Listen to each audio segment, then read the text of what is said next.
Comentário de João, o capítulo o 10, William Hendrickson, o autor. Então,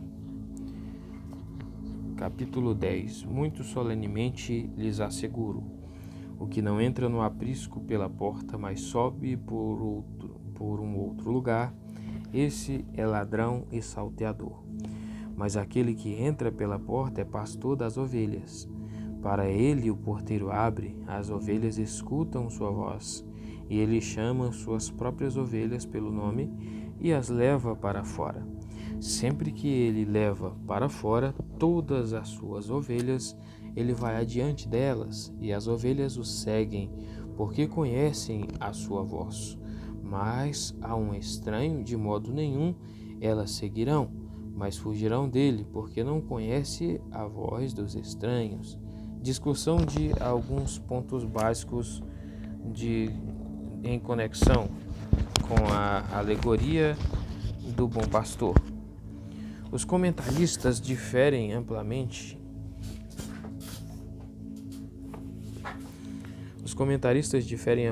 da interpretação desta sublime alegoria.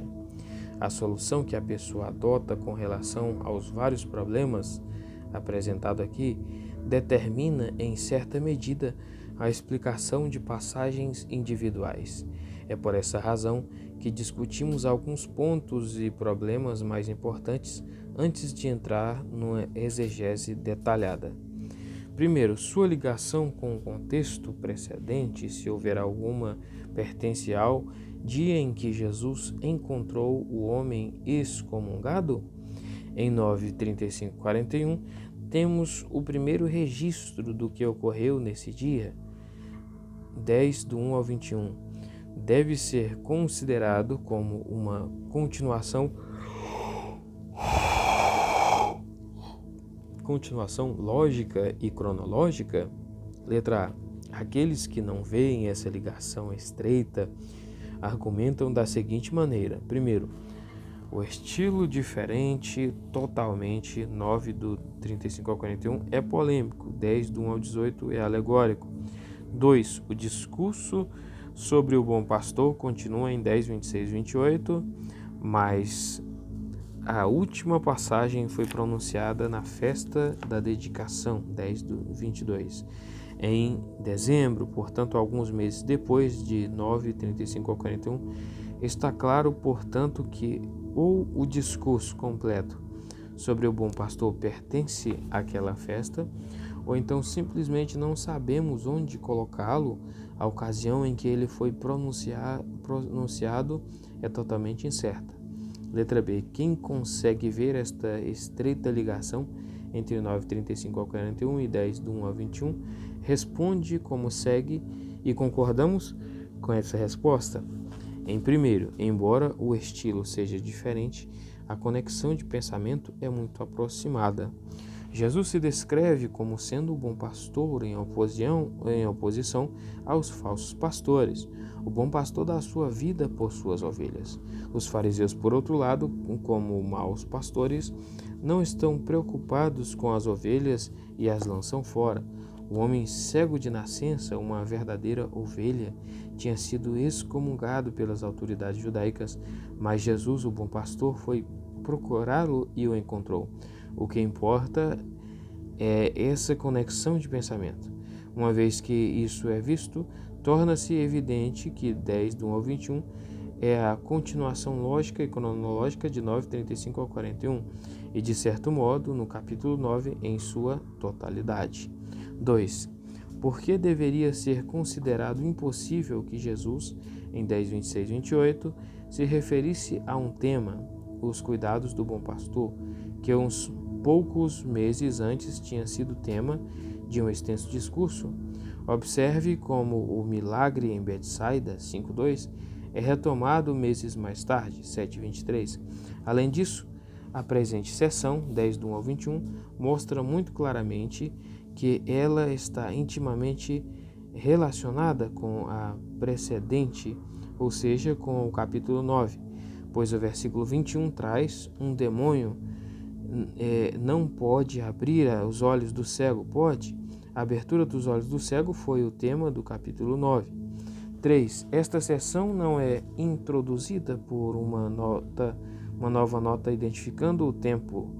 Ao contrário, ela começa com a expressão familiar, muito solenemente, eu lhes asseguro, que em nenhum outro ponto neste evangelho dá início a uma nova seção.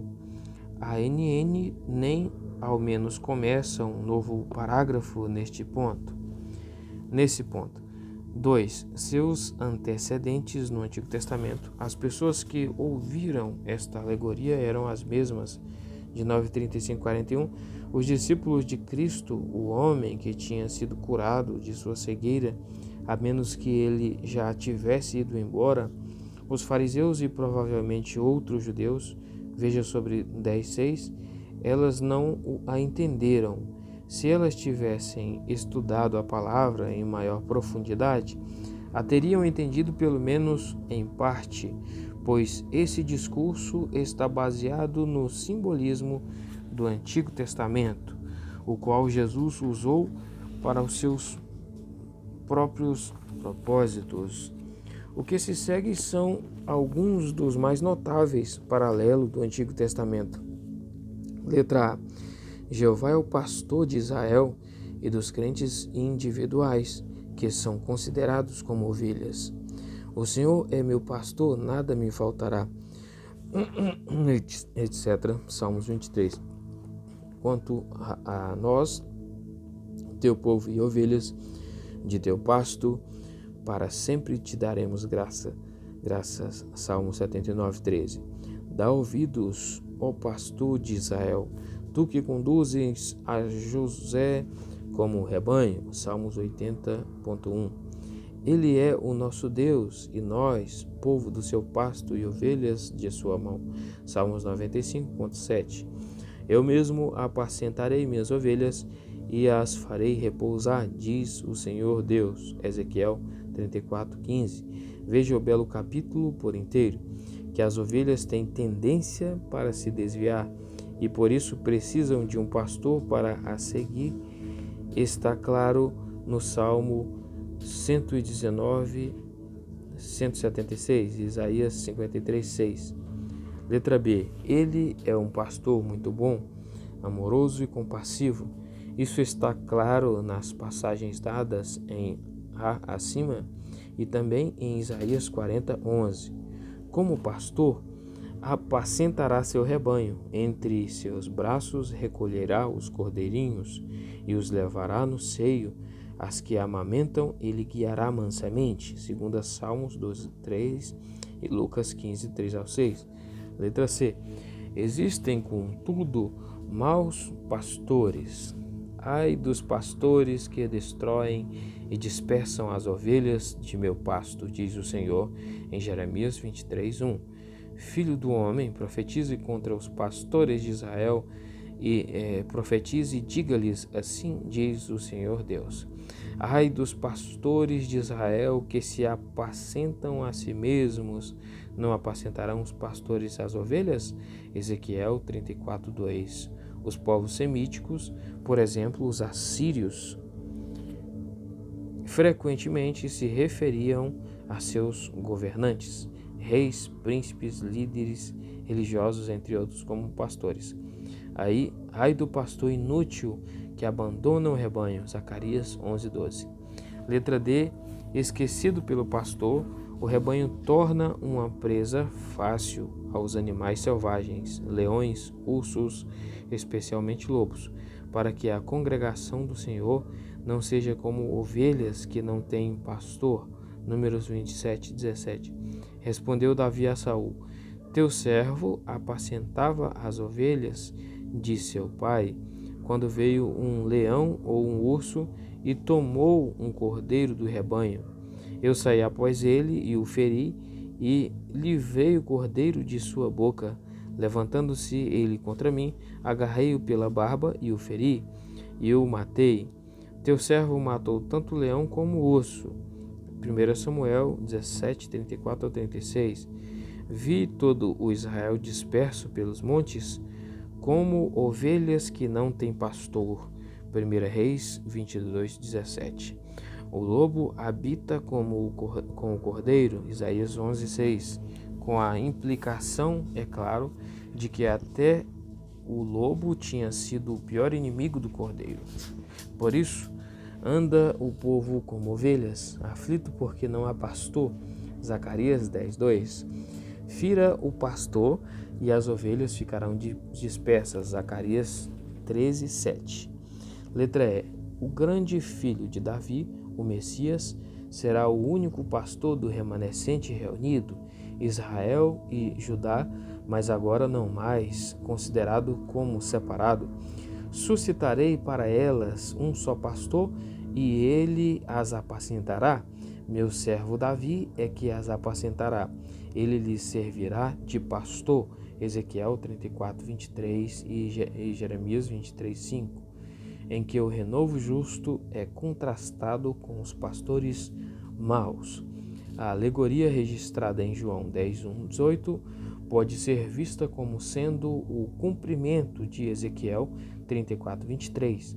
O próprio Jesus é o bom pastor, tal como foi predito. 3. Seu caráter como uma alegoria. Letra A. O que é uma alegoria? O discurso sobre o bom pastor é chamado de paroimia. Em geral, uma paroimia, literalmente um dito marginal, é um dito figurativo. Aqui no capítulo 10 é uma alegoria mais que uma parábola. O Evangelho de João não contém nenhuma parábola. O próprio termo parábola ocorre somente nos sinóticos e em Hebreus 9:9, enquanto paroimia ocorre apenas no quarto Evangelho e em 2 Pedro 2:22. No Novo Testamento, há alguma sobreposição do significado dos termos parábola e paroimia. Ambos podem referir-se a um provérbio, 2 Pedro 2:22 e Lucas 4:23, mas isso é uma exceção, não uma regra.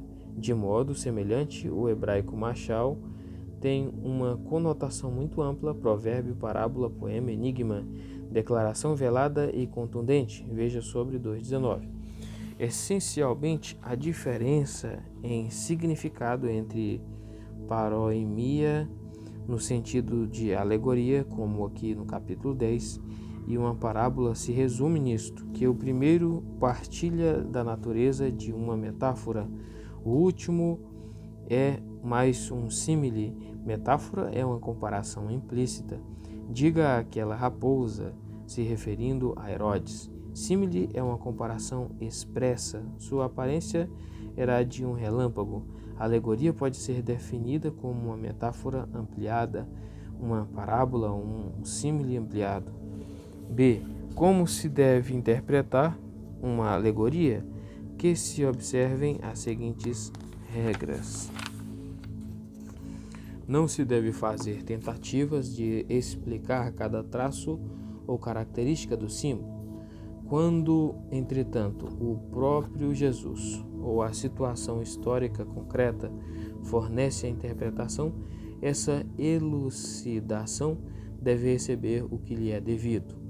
Não se deve perguntar a cada detalhe o que isso representa e o que aquilo representa. Análise em excesso leva à interpretação incorreta. A ideia principal deve ser apreendida. Veja 4 adiante. Em harmonia com essa ideia principal, alguns objetos que são mencionados têm paralelos na esfera do reino ou na esfera dos inimigos do reino. Na presente alegoria, isso é verdadeiro com respeito ao seguinte: porta, aprisco, ovelha, pastor, rebanho, e também ao seguinte: ladrão e salteador, estranho, mercenário. Mas a seguinte pergunta é oportuna: como podemos saber se esses termos têm significado simbólico? Respondemos: letra A. Quanto à primeira lista, porta, aprisco, ovelha, pastor, rebanho, é interpretada pelo próprio Jesus. Não devemos hesitar em permitir que um termo tenha o significado simbólico que o próprio autor lhe atribuiu Observe o seguinte: símbolo, versículo 1, a porta, o aprisco, ovelhas. Significado, o próprio Jesus. Israel, claramente implícito no versículo 16, aqueles por quem Cristo morreu, aqueles destinados a serem salvos, aqueles que obterão a vida eterna.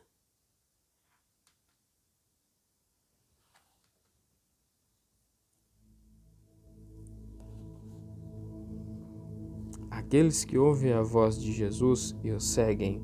10.4. Pastor, versículo 2. Jesus, o bom pastor. 10, 11, 14. Rebanho, versículo 16. A congregação total dos salvos, um rebanho. 10, 16. Letra B. Quanto à segunda lista, ladrões, salteadores, estranhos e mercenários, ver item 3 adiante. A situação histórica concreta da qual a alegoria emana é tudo o que é necessário para explicar estes símbolos. Quando seguimos em essa regra, permanecem alguns termos aos quais não podemos atribuir com algum grau de certeza um significado simbólico. Um exemplo disso é porteiro. Esses termos são necessários para melhor definirmos o símbolo. Para o lobo, veja sobre 10:29. 2. Nem toda designação deve ser ligada ao símbolo. Na interpretação da presente alegoria, alcançamos um ponto crucial. Como vimos, é aqui que muitos intérpretes se perdem. Frequentemente, a realidade na esfera do reino é mais preeminente do que a figura.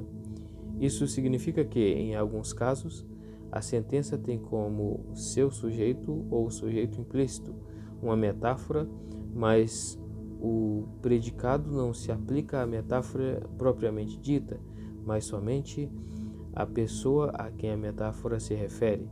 Assim, quando no Salmo 79:13 o poeta diz: "Quanto a nós, teu povo e ovelhas de teu pasto, para sempre te daremos graças", fica imediatamente claro que essa ação de graças fica fora da esfera dos animais. Ovelhas, por exemplo.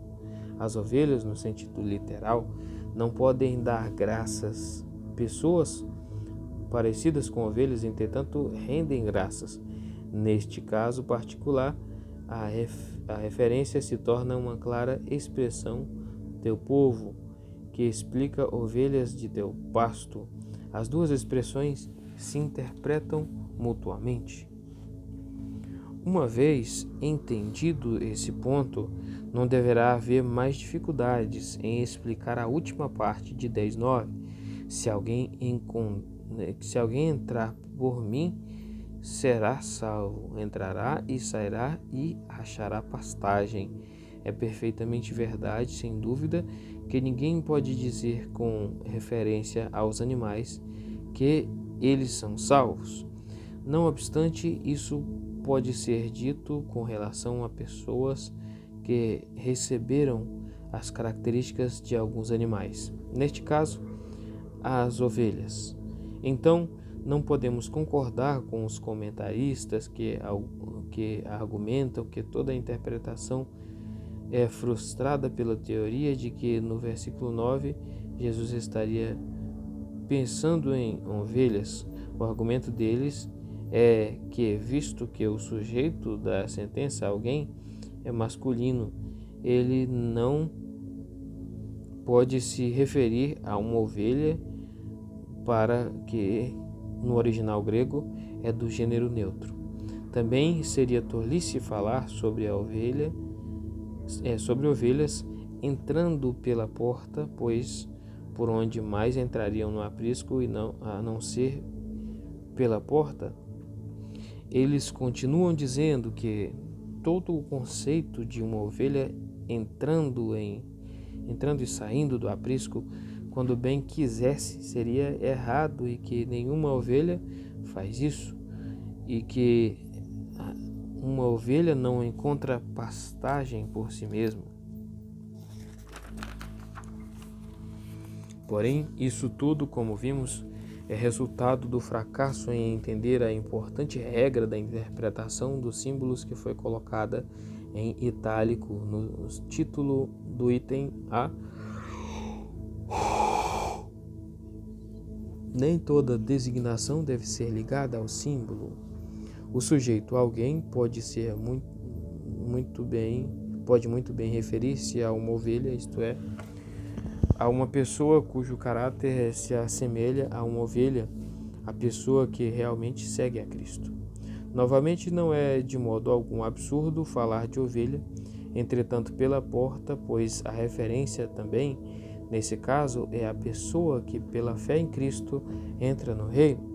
Porém, ocorre que muitas pessoas tentam entrar de alguma outra forma, como, por exemplo, confiando em suas próprias obras. Também uma ovelha, isso é, uma pessoa que se assemelha a uma ovelha, de fato entra e sai e encontra pastagem, regozijando-se quando encontra. Exemplo na palavra. Além do mais, ambos os contextos, o precedente, versículo 8, e o subsequente, versículo 10, claramente mostram que nossa interpretação está no caminho certo, pois essas pessoas falam de pessoas, não de animais. Veja nossa explicação desses versículos. O texto deve sempre ser explicado à luz de seu contexto. No presente caso, o versículo 9 deve ser explicado à luz do versículo 10 e 11. Além disso, os versículos 26 e 29 também falam de ovelhas, mas é muito claro que essas ovelhas são pessoas, os verdadeiros seguidores de Jesus. Uma vez entendida a regra 2, as chamadas metáforas mistas não mais serão tão perturbadoras, portanto, voltemo-nos agora à regra seguinte. 3. As chamadas metáforas mistas, na realidade, mudanças súbitas de metáforas, não apresentam qualquer problema real se mantivermos em mente que o que pode ser impossível no que se refere ao símbolo é frequente, perfeitamente razoável e verdadeiro com respeito à realidade a qual o símbolo se refere. Na alegoria presente, a dificuldade que tem confundido muitos intérpretes consiste no fato de que Jesus é referido tanto como a porta, 10.7, como o bom pastor, 10.11, como ele pode ser ambos. Achando isso impossível, alguns recorreram à ideia de que há aqui uma corrupção do texto, mas não há nenhuma evidência concreta disso. Em vez disso, a solução deve ser buscada na direção da aplicação da regra 2. Jesus é tão grande que sua importância não pode jamais ser completamente expressa. Nenhum símbolo tomado sozinho pode fazer justiça à sua plenitude. Ele é de fato tanto a porta quanto o pastor. Encontramos exatamente o mesmo fenômeno no livro de Apocalipse. João espera ver um leão, Apocalipse 5:5, porém vê um cordeiro, Apocalipse 5:6. O cordeiro como tendo sido morto, João espera ver a noiva, Apocalipse 21:9, porém vê uma cidade, Apocalipse 21:10. Contudo, quando começamos a estudar essas aparentes irregularidades, vemos uma boa razão para cada uma delas. De fato, uma noiva não pode ser ao mesmo tempo uma cidade, mas a Igreja de Deus, a qual se referem tanto a noiva quanto a cidade, pode ser e é ambas. Cristo é tanto o leão quanto o cordeiro. Então também aqui em João 10, embora seja inteiramente verdade que a porta não pode ao mesmo tempo ser um pastor, e também verdade que Jesus é ambos ao mesmo tempo. E da mesma forma como Jesus é tanto a porta quanto o bom pastor, também seus inimigos, os fariseus, são apresentados como ladrões, salteadores, estranhos e mercenários. Não é de modo algum necessário nem aconselhável considerar cada um desses termos como se referindo a uma categoria diferente, de modo que, por exemplo, os ladrões e os salteadores indicariam o falso Messias.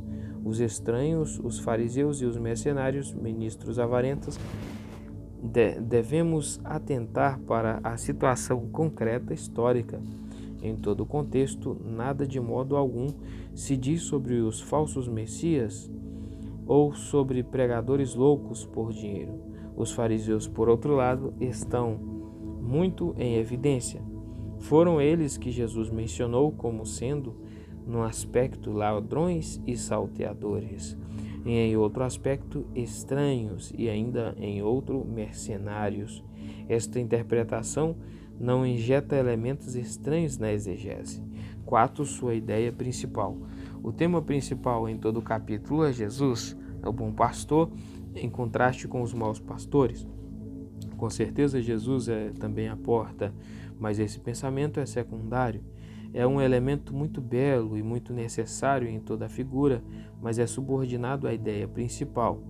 É introduzido primeiro para mostrar quem são os falsos pastores.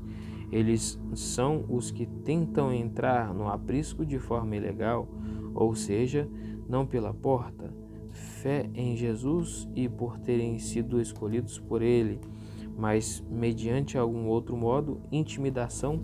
Por exemplo, 9:22. O pastor de verdade, de forma nenhuma, é assim. Ele tem um direito de admissão. Para ele, o porteiro abre. A ideia de Jesus como sendo a porta também concorda ao enfatizar o fato de que ele dá descanso, segurança, até mesmo salvação, e alimento às suas ovelhas espirituais. Sendo o bom pastor, ele é naturalmente a porta. O fato de a ideia de o pastor ser, de fato, predominante é evidente a toda pessoa que conte as suas referências a ele nessa posição. Note na posição do bom pastor Jesus. Primeiro, entra pela porta e é bem recebido pelo porteiro. 10.3. 2. Chama as ovelhas pelo nome. 10.3 também. As conhece intimamente. 10:14-15 e 10:27-28. 3. As leva para fora. 10.3. 4. Vai adiante delas. 10.4. 5. É reconhecido e seguido pelas ovelhas. Elas conhecem sua voz. 10.3/4. 6. Dá excesso a todas as bênçãos. 10:7-9. É a porta. 7. Dá vida em abundância. 10:10, 10:27-28. 8. Dá vida pelas ovelhas. 10:11-14. Guia suas ovelhas. 10.4. E reúne também outras ovelhas para que elas formem um só rebanho com um só pastor. 10:16. 10. É amado pelo Pai. 10:17. Em harmonia com tudo o que foi dito acima, estamos agora prontos para interpretar a alegoria. 10:1-5. Então, quer dizer, tudo que foi dito era só... ainda não tinha interpretado ainda. Só estava analisando aqui, o capítulo todo do capítulo para depois entrar na ideia, dos versículos aqui, explicar os versículos. 10:1-5. O primeiro: o que não entra no aprisco pela porta, mas sobe por um outro lugar, esse é ladrão e salteador. 1 e 2. Para ver sobre as palavras de introdução solene, muito solenemente lhes asseguro, veja sobre 1:51. O símbolo subjacente aqui é um aprisco ou curral de ovelhas. O original usa o termo aulé, de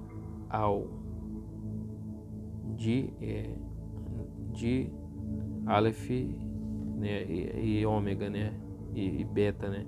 Não, é teta, isso. No caso de al, que é soprar, cujo significado em algumas passagens dos evangelhos é controverso. Veja sobre 18:15. Mas aqui, em 10:1, o significado é claro. Trata-se de um aprisco, é um curral sem cobertura num campo aberto. Consistia de um muro de pedras brutas e tinha uma porta pesada. Algumas vezes, uma caverna era utilizada para o mesmo fim, mas essa não é a ideia aqui. Um ladrão que estivesse determinado a roubar propriedade alheia e um salteador, alguém que recorre à violência para a obtenção de bens cobiçados, não procurariam entrar pela porta, pois a ela estaria trancada e tinha de ser aberta, e B, ela era guardada por um porteiro. Portanto, o homem que quisesse entrar teria de subir por outro lugar. Assim também os líderes religiosos hostis a Jesus estavam tentando ilegalmente ganhar domínio sobre o povo de Israel. Veja 16. Eles tentavam ganhar o povo por meio da intimidação. 9:22. Eles evitaram a porta, o Senhor Jesus Cristo, não criam nele, não foram escolhidos por ele. Mediante ameaças, expulsão da sinagoga, queriam privar Jesus de seus discípulos. Portanto, eles eram ladrões e salteadores. Por outro lado, Jesus, que tinha sido certamente escolhido e enviado por seu Pai Celeste, aparece aqui na qualidade de pastor genuíno. Veja 10:11 e 14. Isso está implícito aqui, mas aquele que entra pela porta é pastor de ovelhas, e expresso em 10:11. 3. Para ele, o porteiro abre, as ovelhas escutam sua voz, e ele chama suas próprias ovelhas pelo nome e as leva para fora. Podemos imaginar isso. Durante a noite, o porteiro ficava com as ovelhas. Ele conhece o pastor, então, de manhã, quando ouve sua voz, ele abre a porta. As ovelhas também imediatamente reconhecem a voz de seu próprio pastor. Elas apenas escutam, mais ou menos inconscientemente, mas ouvem. Elas obedecem. Isso é verdade com relação às ovelhas, animais de fato, mas em um sentido mais elevado, também diz respeito aos discípulos de Jesus. E deve-se ter em mente que a realidade no reino de Deus predomina aqui, exatamente como um pastor oriental, indo nos dias atuais, frequentemente chama as ovelhas pelo nome. Foram registrados casos em que mesmo os pastores que tiveram os olhos vendados foram ainda capazes de reconhecer cada ovelha individualmente. Então também, de fato, muito mais ainda, Jesus, o bom pastor, tem o conhecimento íntimo e pessoal de todas aquelas que ele pretende salvar. E da mesma forma como o homem leva as ovelhas para fora do aprisco, também o pastor meigo e amoroso, Jesus, reúne seu rebanho e o leva para fora do aprisco de Israel. Miqueias 2:12 e do paganismo 10:16.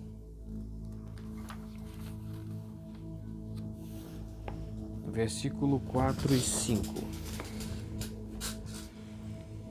Sempre que ele leva para fora todas as suas ovelhas, ele vai adiante delas, e as ovelhas o seguem, porque conhecem a sua voz.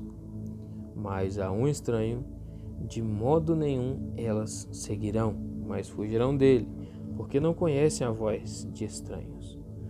O pastor retorna todas as manhãs. Também Jesus está constantemente reunindo suas ovelhas.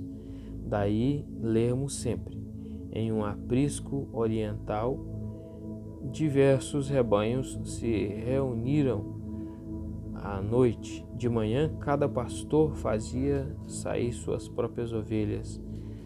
Somente as ovelhas que lhe correspondem responderiam ao seu chamado. As outras que pertencem aos outros pastores não lhe dariam atenção. O pastor Jesus faz sair todas as suas ovelhas. Ele vence todas as objeções delas.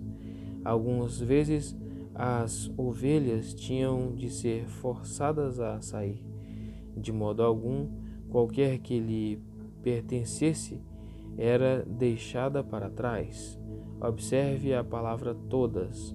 Veja sobre 6:37 e 39. O pastor, depois de ter feito sair as dele, vai frente delas e as ovelhas o seguem. Esse é o costume do Oriente. Em outros lugares, os pastores vão atrás, tocando as ovelhas. De imediato vemos que o costume oriental é o que melhor ilustra a relação entre Cristo e seus discípulos. Jesus lidera, ele não induz. A razão pela qual as ovelhas seguem seu próprio pastor é dada nas palavras: porque conhecem a sua voz. Na palavra de Deus, o verdadeiro pastor se dirige às suas ovelhas, elas reconhecem sua voz e o seguem, isto é, confiam nele e lhe obedecem. De nenhum modo, observe a negativa enfática, as ovelhas seguirão a voz de um estranho. Quando Jesus pensa no cuidado amoroso, sempre vigilante e fiel que ele estende aos seus e deseja contrastar com o egoísmo dos fariseus, que estão sempre buscando promover a glória de si mesmos e roubar seus seguidores. 9:22. Ele se denomina o bom pastor e os denomina de ladrões e salteadores. Porém, quando ele refere sobre o conhecimento íntimo que tem de cada um de seus discípulos e deseja contrastar com a ignorância dos fariseus, pois eles não conhecem nem o Senhor nem seu povo. Embora novamente pense em si mesmo como o bom pastor, pois o cuidado gentil e o conhecimento detalhado estão ligados à ideia de ser um pastor de verdade. Ele os chama estranhos. Uma ovelha normal não segue um estranho, mesmo que ele vista a roupa de pastor e tente imitar o chamado do pastor. Isso já foi tentado muitas vezes. Então, também mais ainda, o verdadeiro discípulo do Senhor não recusa reconhecer a voz de estranhos. 2 João 10, no caso, a segunda epístola de João, que vem a ele com uma filosofia estranha, uma teologia estranha e uma ética estranha, e portanto não segue. Ele está resolutamente determinado a seguir somente o único pastor verdadeiro, Jesus, como ele fala em sua palavra. A todos os outros ele evita, na verdade, ele foge deles horrorizado. Versículo 6. Esta alegoria Jesus lhes contou. É difícil entender como podem alguns intérpretes sustentar que esta alegoria foi contada somente aos discípulos e que somente estes discípulos, eles apenas entenderam o que ela significava. Que essas palavras foram ditas não apenas aos discípulos, mas também aos fariseus e talvez aos outros judeus. Parece claro a partir de cuidadoso exame das seguintes passagens, 9:40 ao 41, continuando até 10:1, 10:7 e especialmente 10:19 a 21 para o significado do termo alegoria. Paromia é as regras de interpretação que se lhe aplicam. Veja o que foi dito nas páginas 393 e 398. Os judeus não aprenderam a alegoria, mas eles não entenderam o que significa que ele estava lhe dizendo. Se conhecessem melhor o Antigo Testamento, eles não teriam sentido essa dificuldade, veja o que foi dito nas páginas 392 e 393. Entretanto, aqui devemos ser cautelosos na interpretação, embora a ideia de pastor e ovelha, Jeová, o pastor, seu povo, suas ovelhas, se encontre em tantas páginas do Antigo Testamento, de modo que a ignorância total com respeito a essa figura é quase inimaginável. O pensamento adicional transmitido aqui em 10, 1 ao 6, a saber que o bom pastor, aqui não Jeová, mas Jesus, separaria o verdadeiro Israel de dentro da nação de Israel,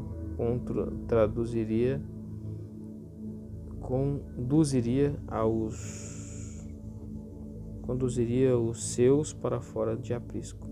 Não era provavelmente tão bem conhecido, entretanto nem mesmo essa ideia deveria ter soado tão estranha. A reunião ou a eleição de um remanescente é ensinado em muitas passagens do Antigo Testamento, Jeremias 3, 14, 23, Amós 3, 12 e etc. Em Miqueias 2,12, esta reunião de um remanescente está até mesmo associada à ideia do pastor, Amós 3, 12.